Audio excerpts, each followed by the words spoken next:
And now, your Pickle Gals. Welcome back, everyone. My name is Krishan Spackman. And I'm Rachel Roney. And we are the Pickle Gals.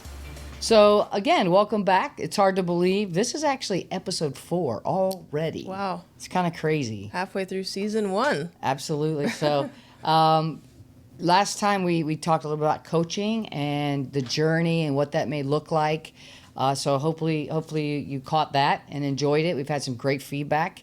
And I think today's topic kind of is going to expand on that in a very specific way. But before we get there, we always like to do a little bit of a catch-up and recap. So what's going on over there? Yeah, still busy as always. We're wrapping up the youth clinics that we started at Performance Pickleball this week, and starting season 2 of our advancing leagues, and also heading to Village Pickle tomorrow, actually, to do some clinics for the members, and running a charity tournament on Saturday. So that'll be a busy weekend ahead for sure. And it just opened, right? Just opened. Yep. Yep. So lots of good stuff happening. And I know that you just got back from Chicago, right? For NPL. So yeah, fill us in. Yes, so it was super fun. It was like a kid in a candy store for me, right? You see a lot of people you've played with and against, and then people that you're like, I wish I could only if I could watch them or play with them or against them sometime, because they're the top tier of the best. They're the best of the best, right? So it was very good. It was very intense, a lot of pressure. It was very loud because it's an indoor facility. So you have 12 courts going. Saturday and Sunday, you're there 12, 13 hours a day. Wow. So I was very exhausted, more mentally and emotionally than physically even. But it doesn't translate very well when I watch the videos back to seeing just how much strategy and thinking went into every shot, because it's such high level. So it's everything I'd hoped it would be and a whole lot more. We have Dan Gingrich as our number 1 draft pick and coach. So he literally, like, every timeout he possibly could, he came out on the court and gave us, some input and some feedback. His IQ is just off the chains. So just super excited. Love my teammates and our owners and all the support we got. So I appreciate that. The other thing I wanted to just kind of announce is Krishan Spackman Pickleball has signed a contract with one of the very large public school systems here in Virginia to provide intro to pickleball clinics each week throughout the summer and beyond. They employ over 9,000 people. So we announced the first session of 32 spots, and in 10 minutes, it was fully booked. Wow. And That's then, awesome. and then they announced June's calendar, and it booked up. And as of yesterday, when we began, because we started this week, we had over 100 and something people on the waiting list. So super excited to be a part of that as well. So I wanted to thank the county for doing that. Yeah, so that's really cool. At any rate, always love our recaps. Like to let you guys know in on a little bit of what's going on in our world as we come to you on these podcasts. So like I said, last time we talked about coaching and the journey, and we got some feedback, and I think you're going to appreciate today's topic. So court is now in session. Yeah, today's going to be a fun one, I think, and one that we often talk about or are confused about. So we're going to dive into the world of pickleball ratings and really the variety of systems and where they're merging and aligning with organizations and governing bodies. And I wanted to mention one of the interesting new developments that was just announced is the UPAA, which is the United Pickleball Association America. And so this is set to be a governing body in competition with USAPA, I don't know, or trying to kind of change the dynamic of what the governing body is doing. I think it's really interesting to have, you don't have 2 governing bodies generally right. in this space. So whether that's going to end up being self-serving, I hope not. The UPAA has both the players board and a manufacturer's board for paddles. So, when I think about governing bodies, I think they're not having those types of entities within. So I'm hopeful that that will pan out, but it is interesting that we now have two at play and how those are going to kind of pan out in the long run. And that, when you talk about the intertwined aspect, that organization or potentially governing body, that's partnered with PPA and MLP? Right, PPA and MLP, which is interesting, and they're aligning with Duper. So you have the rating system, the professional players, and then the governing body. So now we've got all three at play, and they're all aligning together. Again, these strategic mergers are happening, and the way that they're going to play out or who's going to end up on top is going to be really interesting, I think. Yeah, fascinating. It reminds me of our first episode when we talked about the Wild Wild West. Yes, you know, we talked about mergers then, and now here we are, fourth episode, not too much longer after our first one, and we're seeing even more of this merger or alignment or new entities competing against other entities. So it's going to be very, very interesting, and it now bleeds into, you mentioned Duper, into the rating systems and the partnerships between these organizations and the rating systems. Right. So we're going to talk more about the scales and what those systems look like. It certainly seems to be a hot topic, whether you're a social player or a competitive player. And I know when I started, really it was only those tournament people that really cared about ratings. Right. Now I am seeing, clubs and social players talking a lot more about it. So, and that's fascinating to me. I think it makes sense because, we talked last week about, I'm a beginner coming out. I want to play with people my level, right. Beginner, intermediate, whatever it may be.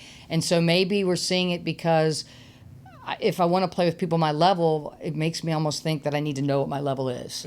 And people are asking, what level are you? And so I think it's almost forcing people to start looking at an official, rating or level of play. And then, of course, on the club side, they just want to make sure the leagues are balanced, the round robins are balanced. And so now they are actually asking people to have a rating. And if they don't, they're starting to have these duper games. Yes. And they're putting the results in the system for you so that you can get a rating. And I think that's a good thing because if you're going to sign up for an intermediate league, it should be intermediate. It's a beginner. Right. And I think it's a better experience for the participants as well. So very interesting to me to see that social competitive, no matter what level you're in, more and more people are getting interested in the topic itself. So yeah. It's definitely interesting. And because there are multiple rating systems, and I don't know about yours, but mine are wildly different. I think that's where the confusion kind of comes into play. I think the song that pops in my head is the Blink-182, What's My Age Again? I feel confused myself sometimes. What is my rating, or which one matters depending on the tournament that I'm playing in? And so you have to kind of factor all those things in when you're looking at your rating, or really if it even matters, right? Absolutely. So again, going back to last week's episode, it really depends on your goals. What are you trying to achieve? If you're playing at the park and you're just rotating in, it doesn't matter. But if you're at a club doing leagues or you're playing in a certain tournament, it's going to matter more, and which one you're using matters. Absolutely. So that brings us to, what are these rating systems? I mean, I think we've had several, and it feels like we're kind of dwindling down to maybe a couple of key ones. So kind of introduce us to some of those systems. Yeah, there are new ones that are evolving, I think, and then you have sort of random ones like WPR for the U.S. Open, which I just learned about when I entered the U.S. Open. Yeah. So yes, there's the one-off ones, as I call them, and then the what we mentioned earlier. So UTR, which is now the UTRP, is aligned with APP and USAPA. So you have, again, the governance, the pro level, and the rating system all merged and aligned. And then on the Duper side, of course, they aligned with MLP and PPA. And why I think that UPAA, the new governing body, has come up is because they realized they had a missing piece there. And so now you have these two entities that have all three.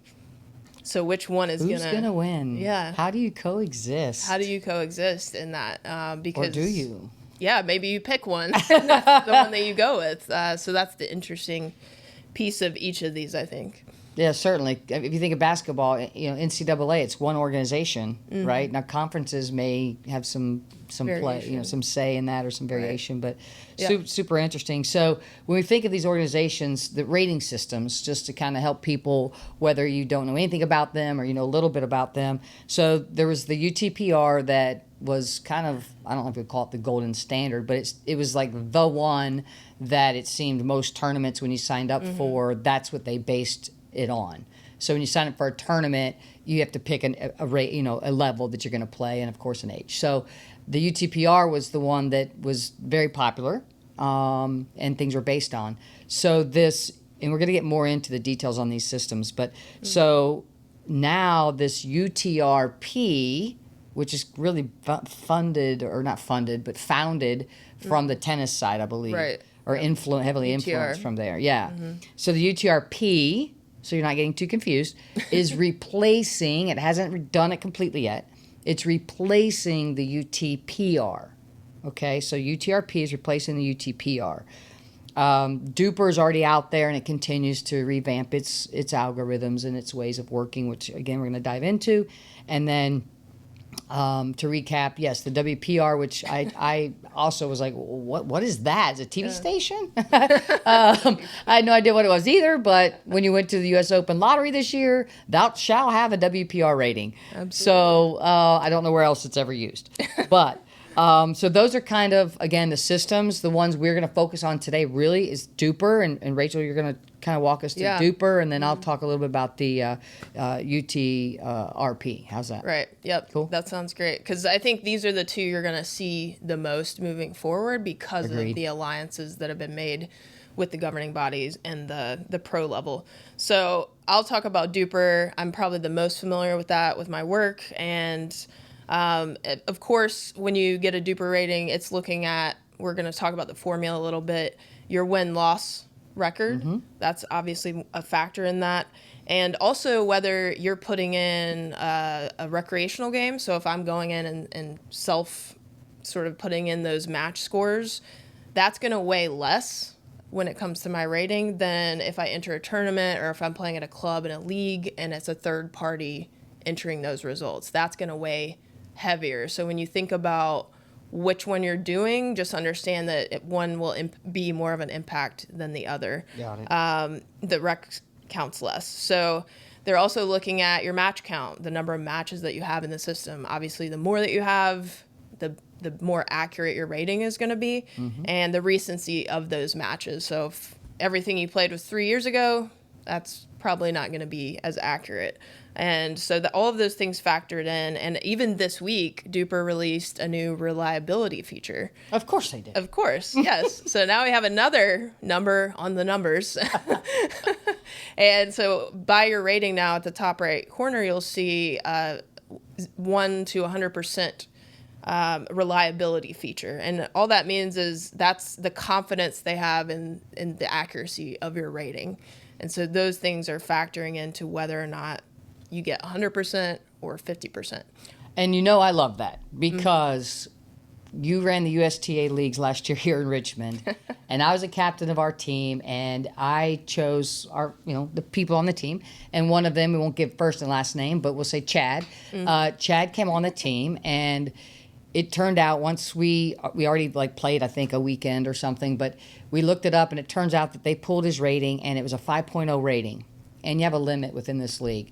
And that was going to push us over the limit. And so when we looked at it further, because we were kind of like, what? He barely plays tournaments. Where's this coming from? He had played one tournament, 2 games, 3 years ago. Right. And because he had won at a high level, his rating was a 5.0, and we actually had to replace him on our team. So I like this idea of the reliability score. If this would have been in place back then, just last year, I think it would have said 5.0 with a reliability score of about 10%. And maybe we could have kept Chad on the team. So I think this is a move in the right direction. Absolutely. Good to see it. I think so too. And that factors into how we're working what we're taking in for those ratings as well. As we move forward, we've made some changes in relation to that for sure. And I think the tip here is if you want to try to boost that rating, get out and play some tournaments, have those third-party results entered, play with different people. The diversity of who you're playing with is going to matter. So if I'm just playing the same 4 people at my club all the time, it's not going to be as varied in the result. And make sure you're recording those results as well. Because if I'm putting in a rec game, keep in mind as well, if I play Krishan's team and I put it in, it's not validated until she also goes in. So all 4 of those players have to say, yes, we played, and yes, this is the result. So basically, you're putting the results in, but the people that you played with have to agree or say, yes, this is right, or it's not even counting, right? It just stays out there like pending, and it doesn't. Pending. Right. Okay. Yeah, and last thing on Duper really is the scale, because it is going to be different than the one that you're about to talk about. So Duper scales from 2 to 8 in terms of your rating. And so 2 to 3 is your novice or beginner player that's starting out. 3 to 4 is intermediate. 4 to 5 is advanced. And then when you get in the 5 to 8 scale, you're looking at the professional ranks. Often they're around 6, 7s at this point. Sure. I don't know what Ben Johns or anybody says, but they're up there towards that 8 mark. Yeah. Yeah. And I think that's a really good point, because as we now start to talk about this UTRP, the scale is different. So I'll get to it in a minute, but just to let the cat out of the bag, that scale is 1 to 10 or 2 to 10. Yeah. So there is definitely a difference there. So when we talk about the UTRP rating system, they do something a bit unique. They, first of all, they kind of have 2 initial ratings. So if you're a player with a lot of match experience, you're going to get an actual, I'll call official rating based on that and similar criteria. If you're a brand new player with minimal matches, you're actually going to get a provisional rating. So you're going to get a P1 to P5, and it essentially, anything from novice or beginner to expert or pro. So there's one difference there. So again, if I don't have a lot of match history, which is a lot of our beginners that we talked to in our podcast last week or last episode, you may see a P1 or P2, again, depending on how much match experience. If you, again, a lot of match experience, you're going to start off with the scale, somewhere between that 2 and 10 rate. Right. That the algorithm will automatically then convert that provisional rating to an actual rating or numerical value as you put more and more matches in the system. So that'll happen automatically. Another thing I think is kind of cool about the system is that it updates every 24 hours. I think Duper's weekly.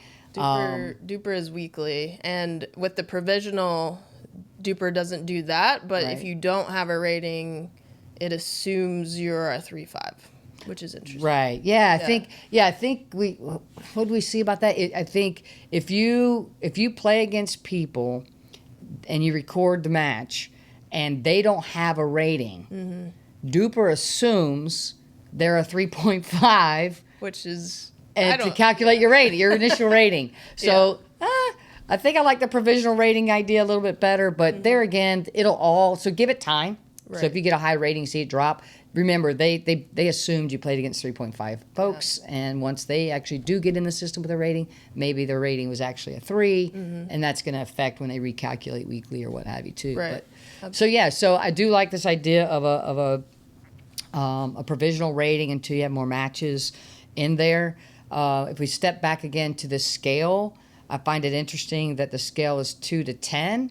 Not that I care about it being 2 to 10 versus 2 to 8, but what's interesting to me is those initial, 2, 3, 4 are defined similarly as to Duper, but then they have this huge range, this 5 to 10 range, and maybe you guys can find more on this, but all I could find was it's defined as expert to pro. So somewhere between 5.0 and 10.0 is this expert to pro. So you have 5 levels just at the end of the spectrum. Wow. And you have like the same amount of levels from all the way from beginning to that point. So, and I think we're familiar with the 2 to 5 generally. That's where most of us fall. But I don't know anyone that's a 10. Let's find somebody. Is anybody out there rated? Yeah, if you're a 10, please let reach us out. know. And we're talking again about your pickleball rating. He's a 10. So, Yeah. So, And yeah. that's interesting as well. I think because UTR, the way that they're doing it, I think Duper's also, that's why they came in with the reliability piece. Because they're trying to balance out the why of where your rating is at that point, and so that percentage is going to matter. Yeah, I think that makes a lot of sense. So there's some interesting similarity, some interesting differences, as well. Again, one of the things that I still don't get is well, let me back up. One more point about the UT PR. Something I do like. They will be maintaining 2 ratings. They're going to maintain a rating for your tournament third-party play separate from your recreation social play. So you're going to have, so there are going to be 2 different ratings. They're keeping those things separate so that the self-rating, because like Duper, they value it less. I don't know if that's influenced the UTRP to do it this way or not, but they're keeping it separate altogether. Right. So it will not affect your tournament or third-party rating. Interesting. So that's something pretty interesting. The thing that I don't get about any of the rating systems, any of them. So come out with another one because we love to talk again about another rating system. There is no differentiator between gender doubles and mixed doubles. Right. So it's doubles is doubles is doubles. And we know doubles is not doubles is doubles. Playing women's doubles is not the same game at all, even mostly strategically, as playing mixed doubles. But the rating is blended. It takes in doubles just as doubles. So no system does it, right? Nobody. No, it's just singles separates and doubles. That. Yeah. So I just think that's kind of. I don't know if it's fascinating or crazy or what have you, but it makes me scratch my head. Yeah. So, all right. So those are the systems and scales and kind of what goes into how do they even figure out my rating. But if I don't even have a rating yet, how does Duper work?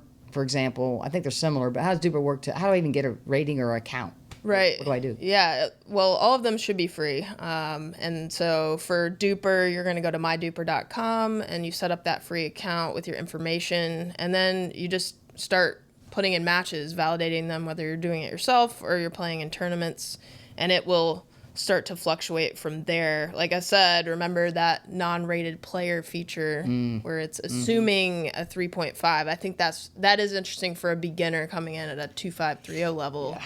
To have that assumption. But again, the tips we gave earlier in regards to how to get your Duper more reliable or how to get the rating up, those things are going to factor into where you're playing. But Duper has all the information, all the matches you've played, the number, all that stuff is in the stats within the program. So yeah. So again, they're pretty much the same. UTRP. You go out to their website. It's UTR Sports website. Create an account. If you don't have matches and such to record, they have a questionnaire. So you actually go through this questionnaire process. I'll be honest, I have not done that yet, and I think you started looking at it out of curiosity. Yeah. But they have a questionnaire process, and then at the end of that questionnaire, they're going to give you, again, a provisional rating. So I'm curious. I think now after doing this podcast, I have to go look at that questionnaire, see what they come up with. Yeah. But so you have a questionnaire process, again, if you don't have matches to put in, and they'll come up with your provisional rating, and that's where you'll start. And like we already talked about, as your matches get recorded, that'll automatically get converted to an actual rating on that scale of 1 to 10 or what have you. So it's really just that easy to get going one way or the other on this. But here's the part that I just really crack up about. All this talk, these numbers and formulas and who uses it and why you need it or how it's used comes down to, do you care? Do I care? You Yeah. know, who cares? When should you care, etc. And so I just, want to hit on that real quick as we start leaning towards our wrap up. You don't have to care at all. You don't have to care at all. Now that we're getting more indoor clubs out there, I do think that's influencing, again, people getting a rating because they want to participate in some of those programs. And so it's making them, the club is making them get a rating. And even leveled open play, I think. Yeah, that same we thing. want to balance that out so that they're keeping people, having competitive play within their realm. So. And you should, because if I'm a 3-0, I don't want to get mixed up on a 5-0 court. Right. I mean, that's only going to discourage me. Yeah. So just to be clear, no, you don't have to have a rating, and people don't have to care about ratings. So don't feel like you do. If you're a social player, I think you mentioned this at the top. If you're a social player, you're going to the parks, which is a vast majority of people. Right. I would say probably the majority of people.